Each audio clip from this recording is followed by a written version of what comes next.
Did you hit the starty? Okay. 27:13. So if you remember where we left off, they were in a storm, if you remember.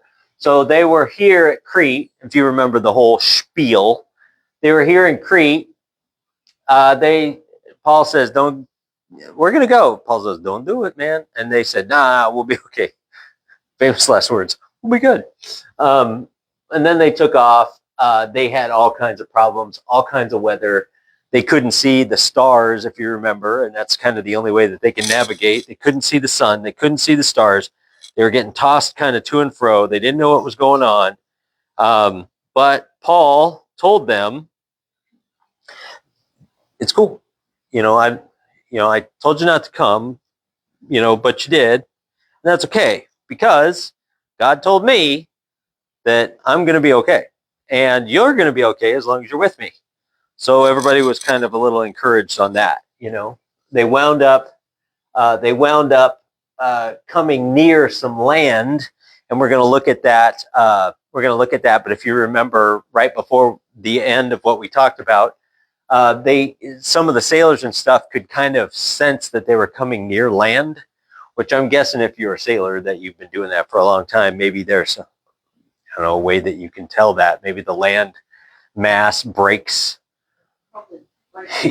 some of the wave action, breaks some of the wind, you know what I mean? That type of thing. We know that when he was traveling through the Mediterranean, he would stay on the side of like Cyprus and through the side of Crete, where the island itself would break some of that wind and stuff like that. It's when they got out here into the open ocean is when they had their big problems. But they started coming towards some land, and then that takes them to their next sections. But it's kind of interesting, some of the things that go on during that. So we're at 13. When the south wind blew softly, supposing that right before that, if you remember, before we get into that, if you remember right before that, they were coming along and they sensed they were getting close to somebody, so they dropped anchor. Remember, they dropped like 4 different anchors, so that they would try to slow themselves down and hold themselves in place, if you remember that. In verse 13, it says, when the south wind blew softly, supposing that they had obtained their desire, putting out to sea, they sailed close to Crete. But not long after, is this where we were? We're 30. Are we on 39? Did I not? We talked about the 276 people. Yeah, and then they threw the weed out because they were carrying. Oh, man. Maybe I didn't move my little placement thing there and forgot to do that. We're told simplest, most powerful testimony. Maybe I didn't change that. Yeah, we already. Oh, the sounding of the fathoms. Yeah, I remember that. Why did I not move my little thing there?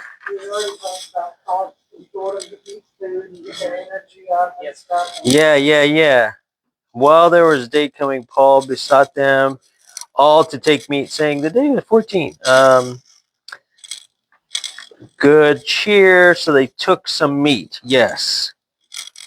200 scored and 70 souls. Yes. Oh, it was 27:39. Yeah, you're right. I don't know why yeah. Okay. 39. I told you I didn't need any more coffee. 39. 39.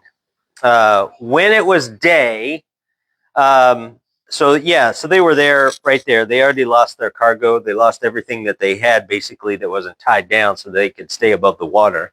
And when it was day, this is 39. When it was day, they did not recognize the land, but they observed a bay with a beach. Yeah, this is where we should have started. I don't know why I marked it in the wrong place. And, a bay with a beach, onto which they plan to run the ship if possible. Now, here they are. They have a huge ship, right? And they've been tossed all over the place. So their thought is, we're going to run aground somewhere, right? We're going to run aground. Because why? if you remember, it's a big ship, big cargo ship, remember? And in those big cargo ships, they also carried a smaller ship with them, or a smaller boat with them, so that they could dock off land and then take that boat in and stuff like that. But what did they do with that boat? Yeah, they dumped it. They were gonna jump it, and they were gonna jump on it and try and take off, remember? And then that's when Paul reminded them, by the way, if you're with me, you're gonna be okay. With me, without me. That's where we left off. So anyway, so they were thinking, well, we've been getting thrown all over the place. If you remember, they had to strap the boat. Remember, they put rope on there to hold the thing together. So their thought is to run aground, so that they could get to the land. And they let go the anchors. Remember, they dropped 4 of them. And they let go the anchors, this is verse 40, and they let go the anchors and left them in the sea. Meanwhile, loosening the rudder ropes, and they hoisted the mainsail to the wind and made for shore. So here they are, kind of like bonsai, you know what I mean? They're like, let's do a bonsai run. We're gonna, take after that, and we're just gonna go. So here they once again jump. They cut the lines to the anchors and just left them in the sea. I think it's interesting. I don't know if any of you have King James. It's like if you're reading the New King James, it says they let go the anchors. If you have like the ESV, if the ESV, it says they cast off the anchors. There's different things, but if you read the King James, it says they take up the anchors, which once again is one of those weird little translation things that they did a long time ago that they're so hooked with that they can't just change it because, I don't know, there's a commercial about sometimes craziness, but they let go of the anchors. Anyway, they loosened the ropes to the rudder and they hoisted the mainsail, and they're gonna just make a bonsai run. If we go fast, we can hit this land, run aground, and we'll be safe. But striking a place where the 2 seas meet, they ran the ship aground, and the prow struck fast and remained immovable, but the stern was being broken up by the violence of the waves. Now, I don't know if you remember basically what this is talking about is a reef. You would. I remember once I used to go water skiing all the time in Arizona. My youth pastor at the time, Steve McFadden, he used to call me up and go, "Dude, you want to go water skiing tomorrow morning?" Sure. I remember one time we were out water skiing, and we had a couple of people with us, and we were driving, and they came around this thing, and he came around and saw like a sandbar. So he stops the engine and he jumps in the back and starts pulling the engine up so it doesn't scrape along the sandbar and mess up his engine. And then we looked back to see where the skier was, and the skier was standing on top of the water because it hit that sandbar. You know what I mean? This is this little thing that's talking about here. It's kind of talking about a reef. It's kind of talking about a place that's kind of like a reef, I guess you could say. It's where the shoreline meets. They never really made it all the way to the shore. They hit this reef, they hit this sandbar and got stuck, immovable. So imagine, so they're out there and they cast the front anchors down and the back anchors down, and they secured the rudder so that they were just, let's just hold on. And then they sensed that they were getting close, they sensed they were getting close to land. So they wanted to try and get their bearings. So they're there and they're like, no, I think that land's right there. So they cut the anchors, loosened it, turned the rudders so that they were facing where they needed to go, pulled the sail and like, let's go, baby. And they just go as fast as they can. And they hit this reef and get stuck. So the nose is kind of stuck in this reef, whereas the back end, and we're talking once again, this is a big boat, like shipping boat, not like a little Pirates of the Caribbean boat. This is a big old boat. The back end's still hanging out and it's getting slapped around. So you have this sandbar, you've got this reef that's holding the nose, but the back is just getting tore apart. So if you remember, Paul said, if you're with me, you'll make it, but the boat ain't going to make it, right? He made that clear. The boat ain't going to make it. You'll make it, boat ain't going to make it. And this is a big part of it. They get stuck in this thing, and then the back is just getting torn apart by the violence of the waves, is what it says. And the soldiers planned to kill the prisoners. Now, this is 42.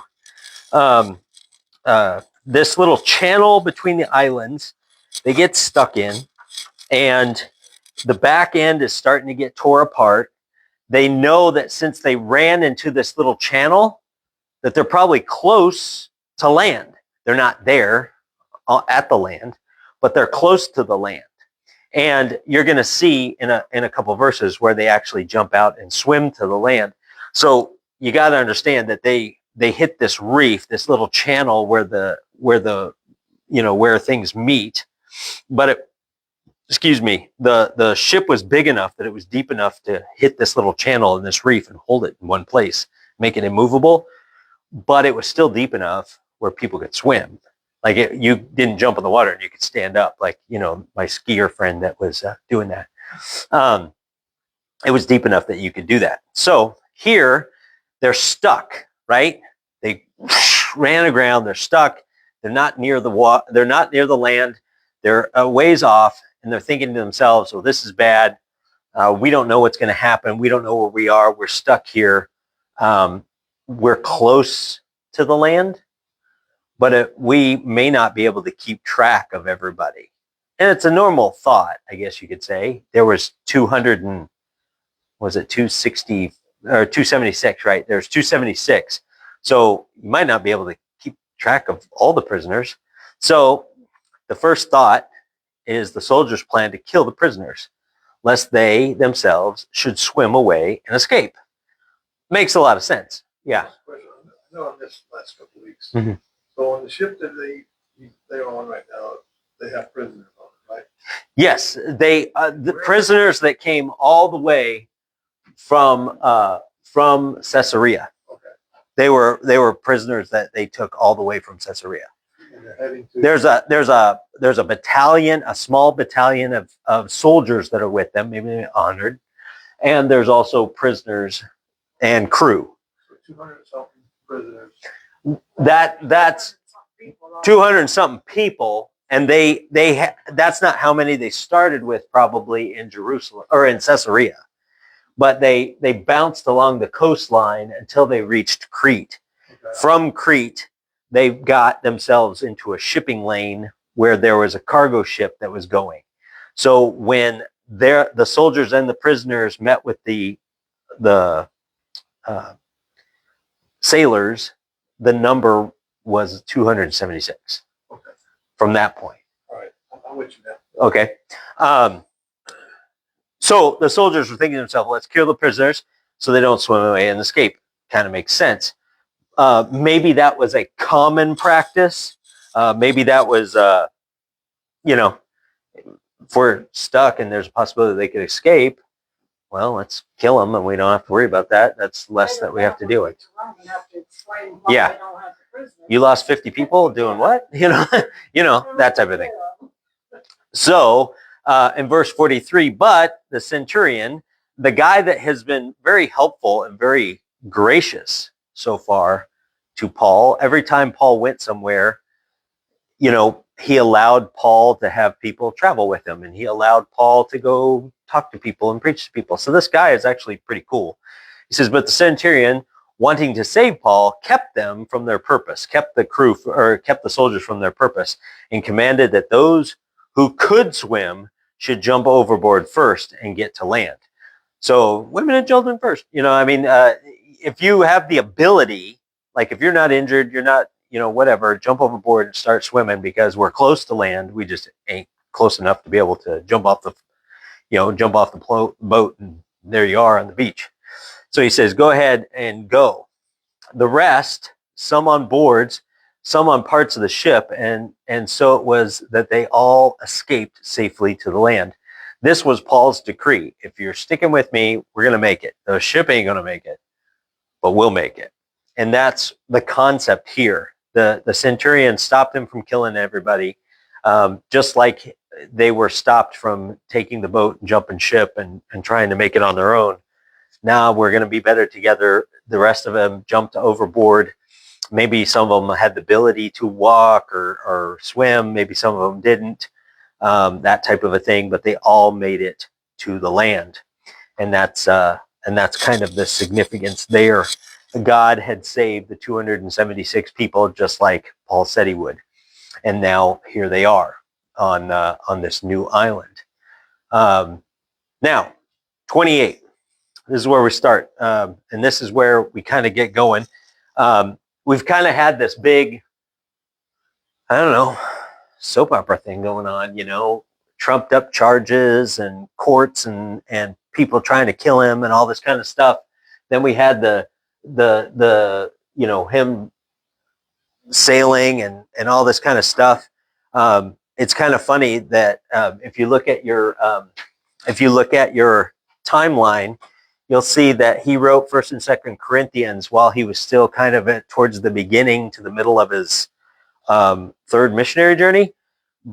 And during that time, he says, I was shipwrecked and I was beaten and I was stoned and all this kind of stuff. Well, now he's adding to that list. He's already, you know what I mean? He's gone and he's been beaten up by the wind and shipwrecked again and all kinds of stuff. So he gets to add to his list now as he gets on towards Rome.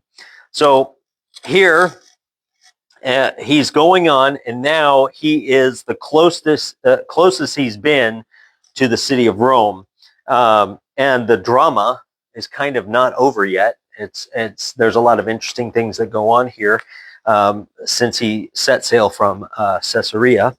And starting in chapter 28, verse 1, it says, "Now, when they had escaped, they found out that the island was called Malta." Now, if you're looking at your map, right? Your map, I think it's all there.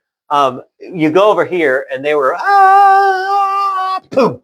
They got to Malta. This little dinky thing, right here, right in the Mediterranean, right underneath Sicily. Okay, that distance, basically, from Sicily to Malta, is around 60 miles, maybe 60 miles. So it's not tremendously far. You know what I mean? So that's why the proximity right there is so nice. But instead of hitting one of these bigger islands or something like this, they hit this little guy right here. So they're right there, right near Sicily. And it's kind of and what they find there is actually really, really cool. The name Malta means refuge. It's kind of related to a Canaanite word that means refuge, which is kind of interesting because if you remember, when they were on Crete, they went inland a little bit to a place called what? Fairhaven, and they left Fairhaven and they were tossed. Now they wind up in a refuge. So it's kind of, I don't know, it's kind of telling, that God obviously took care of them and those types of things, and through, even though they were doing their own crazy things, God still took care of them, right? So here he gets to Malta, which means refuge. And that area, because of its proximity to Rome, this area was occupied and controlled by Rome, okay? Which should make sense.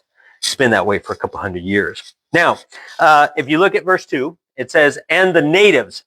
Does anybody have a different word for natives? Barbarous people. Barbarous people or barbarians. It says local people. Yeah, the natives showing us unusual kindness for they kindled a fire and made us welcome because of the rain that was falling and because of the cold.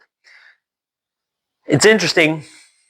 Some translations say natives, yours says Local people. local people, right? Whereas it's kind of funny, the King James says barbarous people. When you think of barbarians, when you're thinking of barbarians in kind of that Greek context, you're thinking of uneducated people, people that basically don't. No, not really. People that just don't speak Greek or Latin. Greeks thought that they were highly educated, so if you weren't Greek, yeah, I'm a barbarian because I don't speak Latin either. But they, if you didn't speak Greek or Latin, you were kind of a barbarous kind of a person. You didn't have the culture that comes from being Greek, that type of thing. If you ever seen My Big Fat Greek Wedding, the dad always says there's those who are Greeks and those who want to be Greeks. I mean, that was kind of their mentality there. So sometimes they would call them barbarous people, but the truth is they were just natives. And it says that the natives, or the barbarians, whatever you got there, showed them unusual kindness. And that's really kind of a cool thing. When 276 people wash up on shore, you probably are thinking, "Oh, this is weird," right? But obviously, what's that? Yeah, we're being invaded because it's a little island, you know what I mean? But what is cool about this little island is that these people just were super kind. And when they saw these people wash up on shore, it's cold. It says it was raining. I don't know, maybe it was because of the winds and stuff like that. But since it was a small island, I'm sure that they always had a lot of wind and water splashing around and everything else. So these guys are obviously soaked, obviously in from the water. So these guys just run out there immediately and build a fire for these people. That's pretty cool. You could have run out there and go, who are you guys? What are you doing? Yeah. But he runs out there. They run out there and they make a fire. And that's kind of cool to try and help these people out because they were victims of, this happenstance, this shipwreck. So here we see that here's another story that maybe you have heard over time. It says in verse 3, but when Paul had gathered a bundle of sticks, here, Paul, he's a prisoner, right? And because he's a prisoner, if you look at all all the movies and stuff like you see in the 21st century, if you're a prisoner or something like that, you're handcuffed and chained, you're in a bus, chained to the ground, and all this kind of stuff. Paul's out there gathering sticks, man. So the kind of freedom per se that he has. He's a prisoner, but they obviously let him do stuff. And Paul's like, no, I'll help. You know what I mean? He's like, no, I'll help. And he's not actually helping per se the 176 people. He's helping the people of Malta and helping, of course, the 276 people. But he's out there. He's got this good work ethic. He wants to be part of the solution, not part of the problem. So it says, but when Paul had gathered a bundle of sticks and laid them on the fire, a viper came out because of the heat and fastened onto his hand. So that's freaky, right? So you go and you grab a bundle of sticks, and as you're coming over there, you take them and you throw them on the fire. And as the fire, as they start to burn, all of a sudden this snake jumps out and bites you. You know what I mean? It's kind of interesting because it says that the viper came out because of the heat and fastened to his hand. If we saw an angry snake, I'm from Arizona, so you see a rattlesnake, they're angry little suckers. You know what I mean? And they don't jump out and fasten themselves to you. They spring on you and they nail you, right? That's their thing, right? But here I'm thinking he grabs this bundle of sticks and throws it on the fire, and the snake is probably trying to get warm in the sticks, right? Throws it on the fire, and then all of a sudden the fire burns the snake, right? Because it's fire. And it says that it came out. It didn't jump out, spring out, lash out, strike out. It came out of the fire and then maybe bit the closest person to him, or maybe just Paul throws this in here and throws it in there and goes, oh yeah, like this. And then all of a sudden this snake kind of, grabs onto him so that he might pull him out. You know what I'm saying? It just kind of says it fastens to his hand. When you think of a snake biting you, you don't think of fastening to your hand.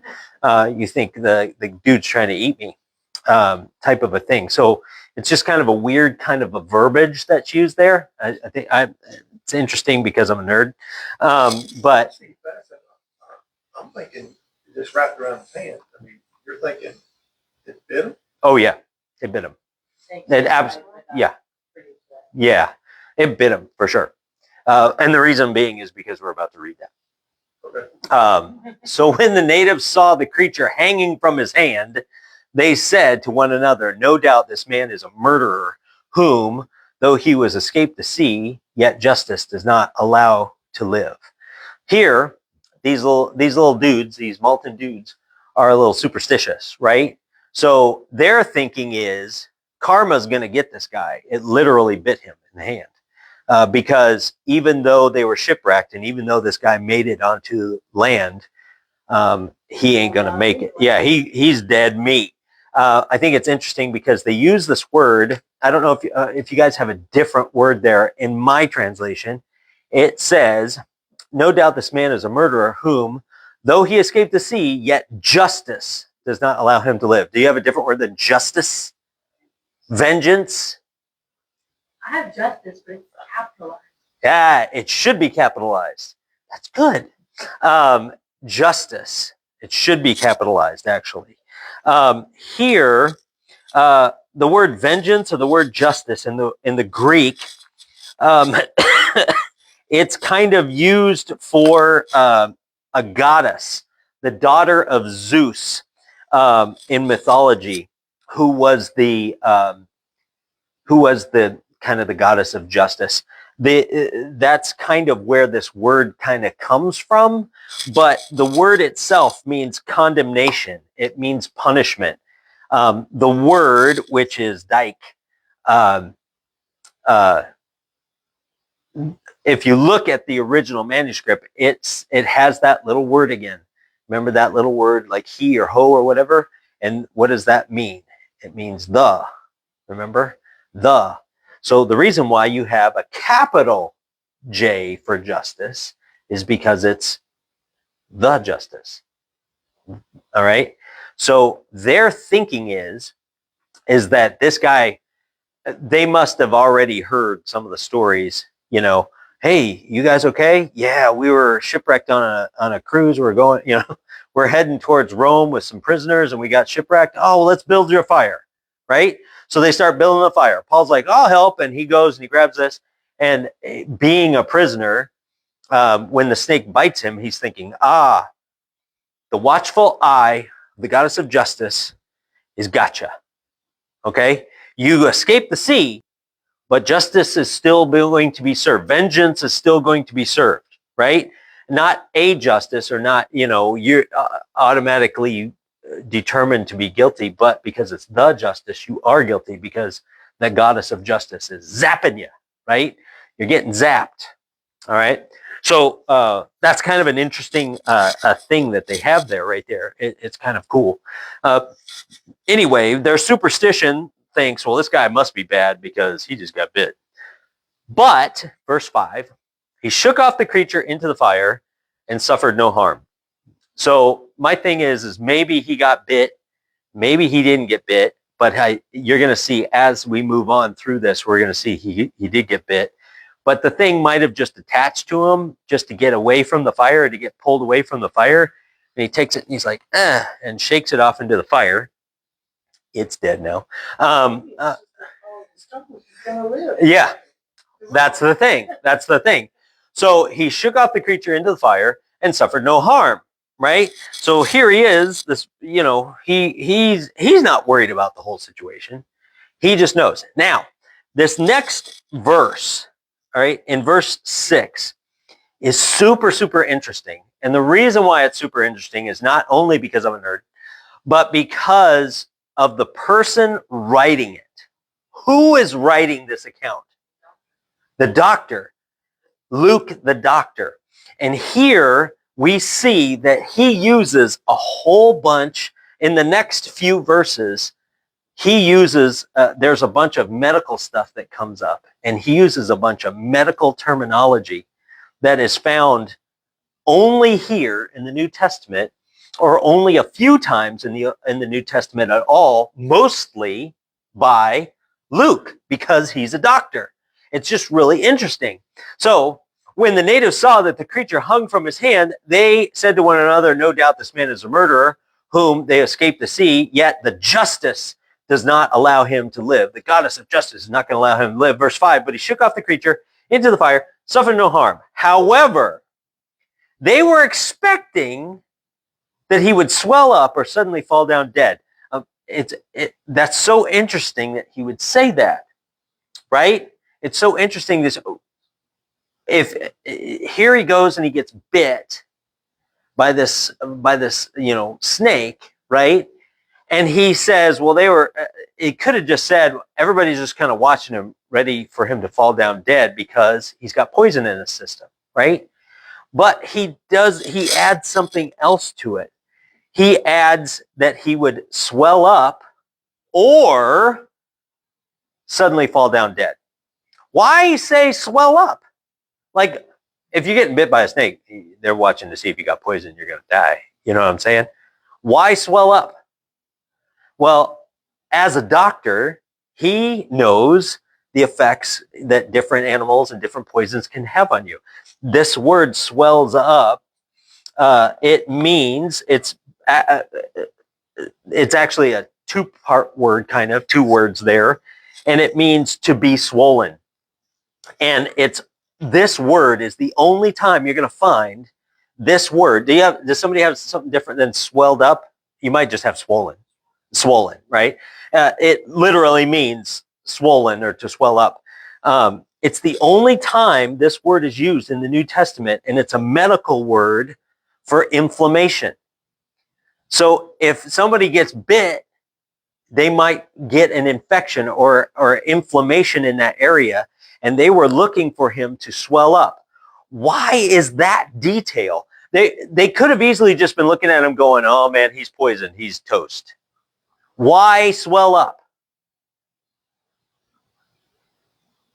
That would have been the indication that he was bitten. Yeah. So remember Shadrach, Meshach, and Abednego, right? When they were thrown into the fiery furnace and they came out of the fiery furnace. Do you remember that story? Do you remember what they were like when they came out of the fiery furnace? Not a hair was singed, not a burn on them, and they didn't even smell like smoke, right? Here, as a doctor, he's going, the indication from the bite on their hand, he should have easily swollen up because he got bit on his hand. And yeah, from the trauma of being bit, and he has poison in him, and he should, at least, if he didn't pass out dead, he would at least swell up. But it's as if nothing happened. That's what he's communicating here. And I think that's really interesting in his own little medical way. He's saying he didn't swell up. He didn't pass out dead. Here they're watching him to see if he's going to keel over. And there's no indication that anything has ever happened to him. Why is that? God, of course, God's intervention. Okay. And this is a big part of that puzzle. And we're going to talk about the importance of that in a little bit. But to continue on with verse 6, it says,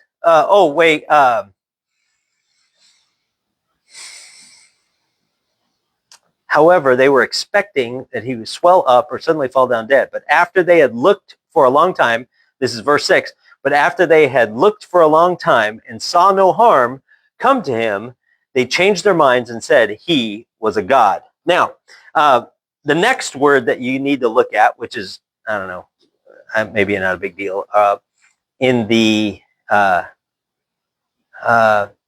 In the ESV, it says, but when they had waited a long time.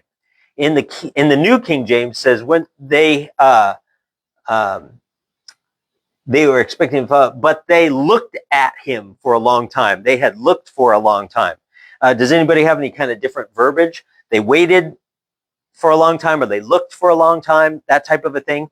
That word waited or looked is also a medical term used for the expectation of the result of some kind of illness that was usually fatal. Physicians back in the first century used that word, like if somebody was poisoned or somebody had, some kind of disease or something like that, they would basically put them into observation, and they would realize, it's looking at them as if there's a foregone conclusion, like you ain't gonna make it type of a thing. You know what I'm saying? And that was just kind of putting someone in observation, making sure they're comfortable, watching them to see when and if they're going to die type of a thing. And it's a medical term that was used back in those days. They were watching, or they were waiting for him. And it's just kind of interesting that they have this particular medical term. But Luke's a doctor, so he throws that in there. He talks about the swelling up, and he talks about the waiting or the looking upon as they're watching for this fatal illness. And then it says, but after they had looked for a long time and saw no harm, or maybe your translation says misfortune or something like that. Does anybody have that kind of a word? Yeah, nothing unusual happened, that type of a thing. No harm had come to him. Nothing unusual had happened. No misfortune had come to him. That concept means harm. The precursor to that word harm is no. Okay, so the word harm in and of itself is the deal. It means misfortune. It means an improperness. It means unrighteousness. Physicians used it to describe unusual symptoms of illness. If a doctor looked at you, they would use this word harm or misfortune, atopos. They would use this Greek word atopos to kind of describe some kind of unusual symptom that you had. And if you combine these words together, they're watching you to see if you're going to die because you've got these unusual circumstances. He's like describing this as a doctor in medical terms, like they sat there and they watched over him. So were they sitting around a fire and he got bit and they all just kind of went, I think he's going to die. Watch him, he's going to die. No, I think they watched him, looked at him. They were so hospitable and stuff like that. They thought, well, this guy must be a murderer. He's going to die. Justice, the goddess of justice, is going to get him. So they took him and they watched him and they looked after him. And maybe Luke, because he's a doctor, went and looked after him. But there was no evidence that he was hurt at all. And they were looking at him as if he was going to die. And they were waiting, or they had seen that no harm or no misfortune, no unrighteousness had come to him, because their thought was, he must be a murderer. If he's a murderer, then that means justice, karma is going to get him. And sure enough, he got him.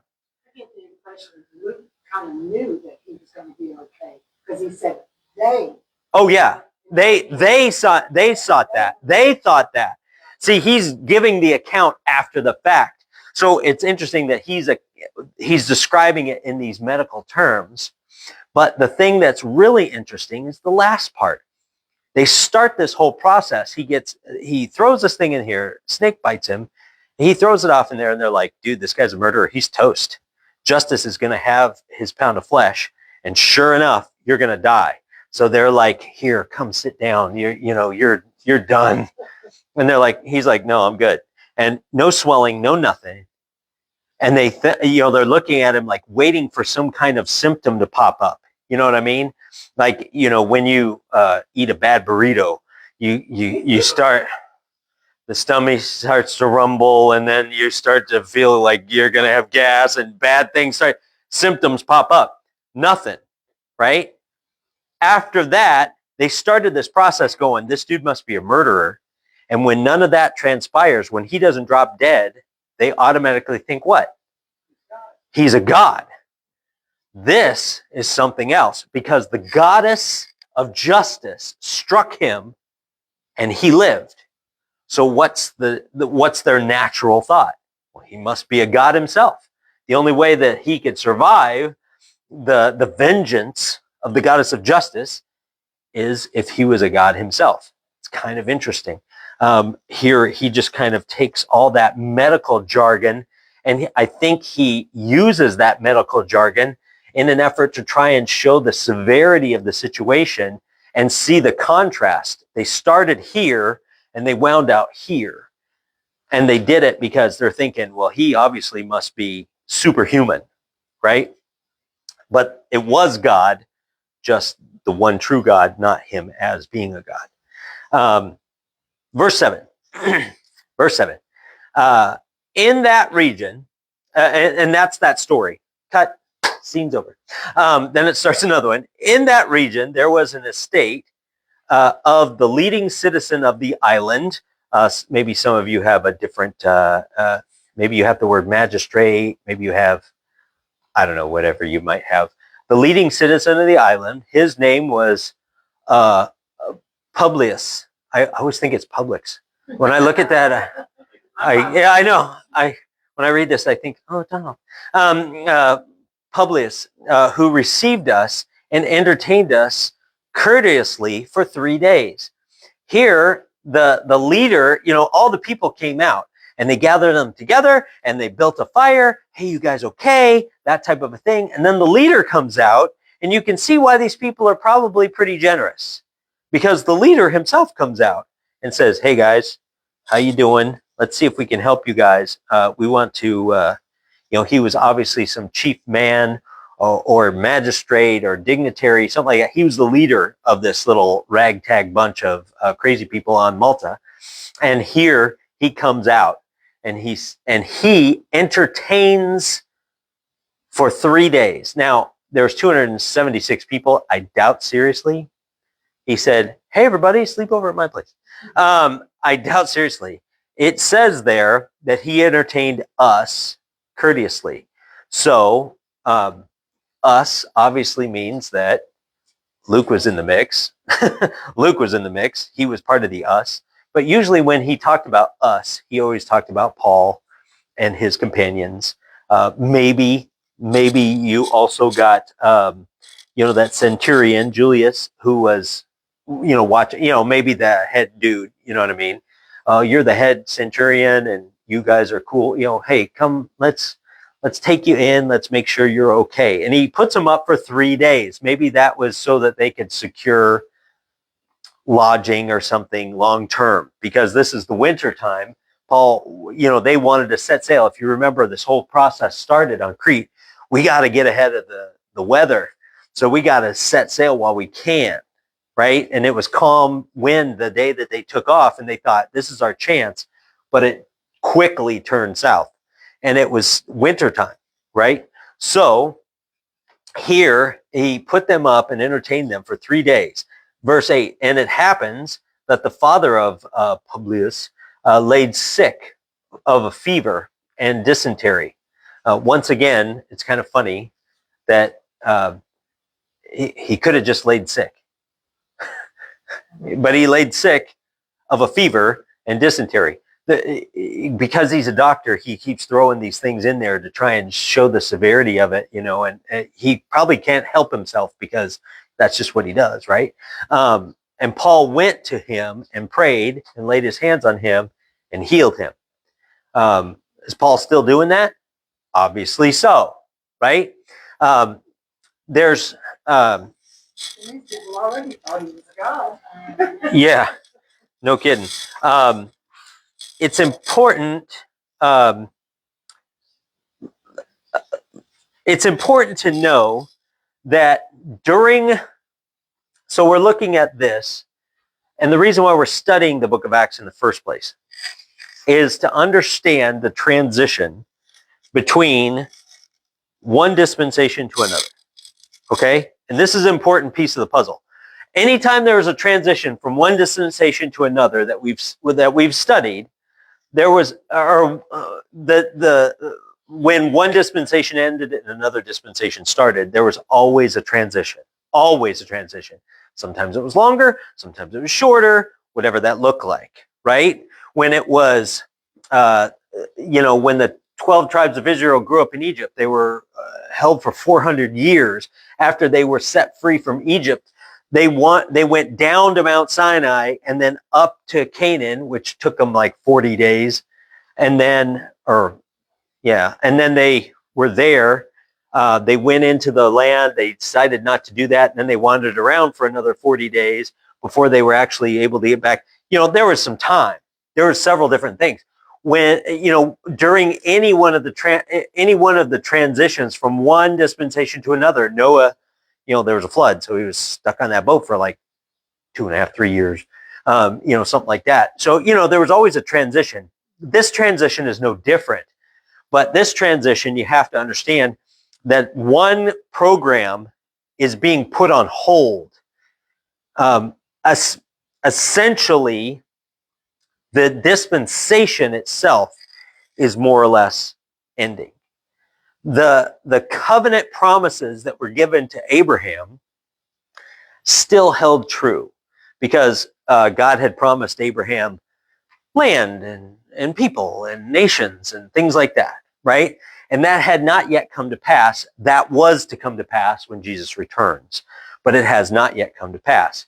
The condition of that was to the acceptance of Jesus as the Messiah. That was the dispensation of law. That came to an end. Romans tells us very clearly that Jesus is the fulfillment of the law. Okay? So the law is basically coming to an end, that dispensation. But before a new dispensation can take hold, there has to be a transition from one to the other. The reason why we're talking about the book of Acts is so that we can see that transition from an old program to a new program. The old program was works-based, remember? They had to see a sign, they had to do things, they spoke in tongues, they healed, they did all those kinds of things. That was the main thing. But as time passed, that stuff started to wane as new stuff started to become part of it. The reason why I'm a mid-Acts dispensationalist is because in the middle of Acts, in chapter 9, when Jesus called Paul into the ministry, that's where the ball started rolling. It was still it was still a pebble on the mountain as it was rolling down, getting, building into a bigger snowball. You know what I'm saying? But as it continued to go, there were things that started to happen, things that started to go away, things that started to transpire. 1 Corinthians, 2 Corinthians, and Romans are around the same time when they were written, around the kind of the middle-ish part of his third missionary journey. And there are things that are talked about there. And those things that are talked about identify the things that are identifiers to the old dispensation. He specifically says those things will cease. What does he say? He says things like speaking in tongues, prophecies, healing. Those things are going to go away. All right? As a matter of fact, right after that, in 1 Corinthians 14, basically, the end of 14, he talks a lot about that speaking in tongues thing. It doesn't happen anymore. As a matter of fact, after he talks about that speaking in tongues, that will cease, he never talks about it again. Okay? Here we see, and the next verse also says it happened, when it was done, the rest of those in the island who had diseases would come and they were healed. As soon as they heard that Paul had the ability to heal people, and they thought he was a god anyway, they're like, dude, bring Joe Bob over here. He's sick. Get him fixed, right? This is the last time you're going to hear about him healing people. As a matter of fact, the thing that's interesting is when here he was able to heal people, And he was able to heal people right up until right here. But then you read in Philippians, if you read in Philippians chapter 2, which we did a study on once, he had a buddy named Epaphroditus. It tells us in that chapter 2 of Philippians that Epaphroditus was a buddy of the people of Philippi. And Paul says, hey, I'm going to send Epaphroditus to you because you guys heard he was sick and he's better now. So I want to send him to you so you guys can, see that he's okay and all that kind of stuff. Excuse me. During that account, Paul says that Epaphroditus was like on his deathbed. He was literally going to die. And yet God intervened and showed mercy on him and saved him. In that verse, he specifically says, let me, Philippians 2, 27. For indeed, he was sick, almost unto death, but God had mercy on him, and not only on him, but on me also, lest I should have sorrow upon sorrow. If Paul had the ability to heal people, because right here he does. Like right now where we're at in Acts, he does. But shortly after that, when he starts writing the prison epistles, he doesn't have the ability to save his buddy Epaphroditus. So in a short period of time, that starts to fade to the point where he no longer possesses that. There was a time when Paul could send a handkerchief. He would take a handkerchief and go, here, take this back and put it on your sick person and they'll be healed. He could do stuff like that. Now, his buddy is laying there dying. Paul's watching him die, and he can't do anything to save him. So here he says, thank goodness that God had mercy on him and had mercy on me.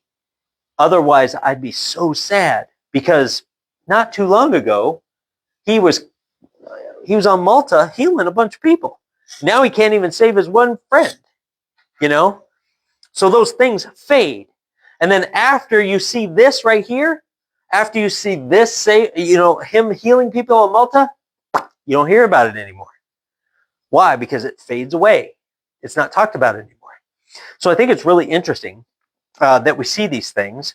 Like, Luke uses a lot of this medical jargon, and then we see basically the last account, more or less, of Paul healing people and how that affected them and stuff like that, and how he came around to letting them know about who Jesus Christ was. You have to recognize that these things fade away.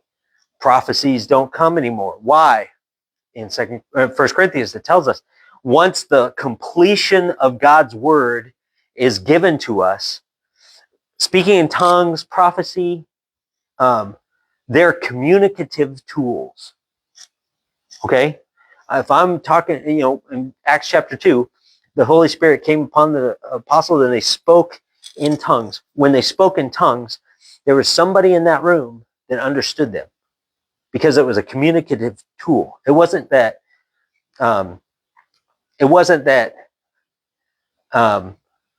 I, from California, was talking to some guy from Texas. The guys from Texas are out there, out there on the range, and they're saying they're, whatever.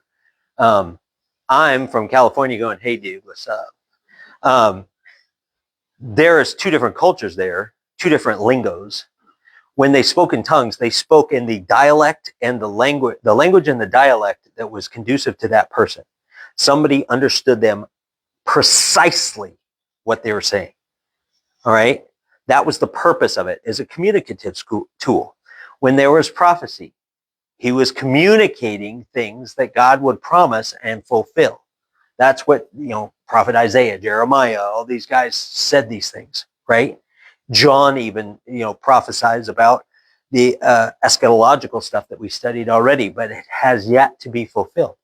All these things revolve around the idea of this Jewish program. When Paul comes, he deals with this mystery. He deals with this new program. All right. So when Jesus fulfills the law and that starts to disappear, and Paul's revelation starts to grow, those things fade away. Here is the next step in that. Okay? Here's the next step in that. Can you argue that Jesus prophesied that Paul would be saved from the shipwreck? Suppose you could. All right. I don't see it as much as a prophecy as a promise. Like Jesus comes to him and goes, dude, you're going to make it. Like, spoiler alert, you're going to make it. All right. Could you argue that's prophecy? Maybe, I guess, if you really want, if you're going to split hairs. But I don't really see it as a prophecy as much as a promise that, hey, you're going to make this because you are faithful to me. I'm going to sustain you. That was something that he said. There's a difference between forecasting something that is going to happen in the future versus fulfilling a promise that you said. Once again, maybe splitting hairs. But prophecies don't happen anymore after this, right? They don't happen anymore after this until you get to like John, the book of Revelation, where he develops these things and these prophecies end, right? Healing ends here. Tongues ended 1 Corinthians. All right. So in this process, from towards the beginning to the middle of his third missionary journey through to the end of his life, this is when it really picks up speed and this stuff just starts falling off, starts dropping off, right? Why? Well, I think it has a lot to do with when he finally gets to Rome, or when he finally gets up to, when he finally gets up to Rome. We haven't got there yet, but we're going to see that when he gets to Rome, there's a bunch of people there that have heard of him and they've heard of his message. And, when he was in Ephesus for several years, it said that his message got out all over Asia Minor. It spread everywhere. And when he got back into Jerusalem, they had heard about his message, even in Jerusalem. You know what I mean? And they even wanted to have clarification about some stuff. So it had all gotten through this whole area, but it also, we're going to see, it also went this way. It didn't just go this way. It also went this way. And his gospel got all over the place. So the spreading of that perpetuated this need, or this lack of a need for these sign gifts, right? A lack of a need for these sign gifts. If that makes sense. I just want to point that out. Wanted to tell you about this so you guys understood the dispensational distinction that's coming from this part. All right. Okay. Enough of that. If you have questions, you can ask, but and I'm happy to answer them. But I wanted to make sure that we talked about that. So we were in verse 9. Where am I? Oh, this is 27. Let me get moving. Oh, I don't know why I'm 27. So when this was done, the rest of those on the island who had diseases also came and were healed. They also honored us, Luke's in the mix, right? Us in many ways. And when we departed, they provided such things as were necessary. This is kind of a cool piece of the puzzle here too. You got to know that they started off thinking Paul's a god, but you can't keep Paul's mouth shut. He's going to sit there and preach to these people, right? And tell them about the one true God. And as he does this, he's probably doing all these things and telling all these people things. Now, everybody on this boat, 276 people were on a boat. The boat, toast. They only made it to the shore with what? Probably the shirts on their backs. And here, these people, hey, you guys okay? Before they even knew about Paul and his healing and his message, they were just kind to them.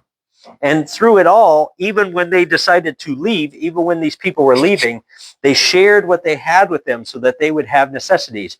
Guys, you don't have anything anymore. You don't have a toothbrush anymore. Dude, here's a toothbrush. Those types of things. I want to make sure that you guys are all set for your next, leg of your trip type of a thing. And they just wanted to make sure that they were doing okay and that they had everything that they needed, which is kind of cool for them to be able to do that.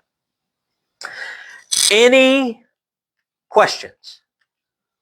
Yes. Or like an observation. Oh, yeah, I just sure. think it's kind of funny how gone through this entire time. You know, it's like people who are on the different programs, all preaches to them. Do they say yes or no?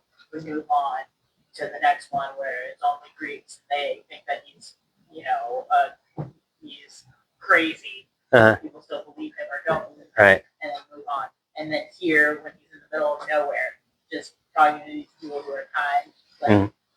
it doesn't really talk about whether they accepted Right. it or not, because in reality, like these people were probably the most, in the way that I would think is that these people were probably more like, oh, that's why, more susceptible to what he was saying. Right. And the good news. They were just like, kind. They started from a good place. You know what I mean? And so, So, like, yeah. it probably was.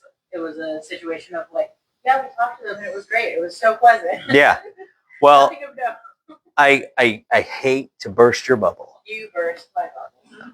but when they get to Rome, that cycle takes up. Continues. Yeah, takes up again. Even when they get to Rome, This was nice right now. it was right. It is very nice right now. The It is. barbarians. Yeah, the barbarians. These guys that are barbarians. You know. That treated- that- nicer. Yeah, they were nicer to than the people of Thessalonica. You know what I mean? That drove them out of the city. So yeah, for sure. So yeah, it was it is something nice, a nice change of pace for a little while. He had to go through a shipwreck to get there, but at least There's still a snake bite. and they still got that, that type of a thing. But there you got to see something that nice happen for them and with them. And that type of thing. We're kind of at a natural stopping point before they get to Rome. Are you guys cool or no? Next week. I'll say it for you guys. Next week. Thank you. Yeah, okay. So, I'll be the bad guy. yeah. So don't forget, they're here. And when we pick up, we're going to go from Malta and go all the way up to Rome and what happens and transpires there. Okay? The current thing with that. Oh, yeah. Yeah. Yeah, for sure. Yes. I told Sherry, all these times I've read and heard this story, I've only heard it referred to as Melita. Oh, it is Melita. But But then it says. yeah, Malta. Yeah, that's kind of, yeah. Yes. That is what it's called today. Melita is what it is. Malta is what it is. It's the They've same already thing. discussed it, but after we're done with Acts, what are we going? I don't know. Romans. I don't know. Vivian wants 1 Corinthians. That's what she wants. Maybe that could be where we go after our Sunday school class. We're doing James. I was trying to do some of the general epistles during the Sunday school class. I thought that'd be interesting, but Look like we might be done next week. well, it's getting close. We're getting pretty close. Yeah, a couple weeks and we might be done because it's only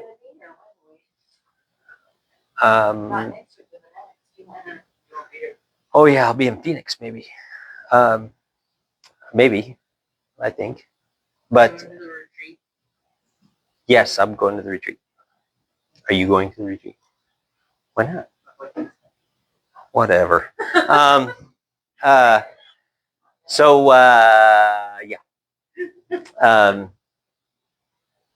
But yeah, we're getting close. We're getting real close. We're in chapter 28, which is basically kind of the end of the road here. We're going to Now, talk about this is the end of his third journey? no, this is the end of his Second journey? no, this is the end of his journey to Rome. The road journey? He already did the first, second, and third journey. This is the kind of his fourth, Okay. but it's not a missionary journey. It's a hey, I'm a prisoner journey. And, Yeah. but it does span several years. I mean, once he gets to Rome, he's there for a couple years doing his thing. So that type of a thing. I had a couple people ask me if I heard where you are going to go. Rebecca, for one, she wanted to know because she wants to start coming on Tuesday nights. Oh, good. Well, they have. I'm open to whatever. I'm open to whatever. I just consider First Corinthians because it kind of picks up where this one leaves off. Yeah, there's a lot of stuff. I mean, there is a lot of stuff in First Corinthians, and Because a lot Second of this Corinthians. stuff right here, you jump over to First Corinthians to. Yeah, talk about. Yeah. That was, if you could say, like when he was at the height of his, preaching and teaching and it would be right there, like at the end of his second, beginning of his third, right in there. He writes First and Second Corinthians, has a lot of great content in it. You know what I mean? But then again, when he's in Rome, he writes the prison epistles, and there's lots of good, a lot of foundational stuff in there. So yeah, We'll figure it out. we will figure it out. I've already done, during adult Sunday school class, I've already done the pastoral epistles, and I think I did the prison epistles. So yeah, I don't know. I'm a sponge for whatever you want. Whatever. I don't know. We'll think of something. Something will be done. Something will be done. All right. Let's pray, and we will be outie. Dear Lord, thank you so much for this time that we could look at what's going on here, what's happening in this transitional book, and this as we move out of one dispensation into the one that we're in today. Dear Lord, I thank you so much for your grace and your mercy and where we are today. That it is by faith in your Son and his atoning work on the cross, that he came, died, rose again on the third day, that gives us our position, our citizenship with you, and our adoption to you in heaven. Dear Lord, I thank you for that. Eternally grateful. There have been lots of things that have been going on here amongst our congregation and things, and there are those who have passed on, but they have gone to be with you. And that is an eternal reward, an inheritance that you promised to us all. Dear Lord, I am so thankful for that. Dear Lord, help us to truly honor you in this life, knowing that this life is just temporary. This is just a stopgap into our eternal life with you. It's an amazing thing. So, dear Lord, help us to honor you with the studies that we do. Help us to recognize the stuff that needs, that you're communicating to us through your word, and that we can truly honor you in all that we do. And we ask it in Jesus' name. Amen.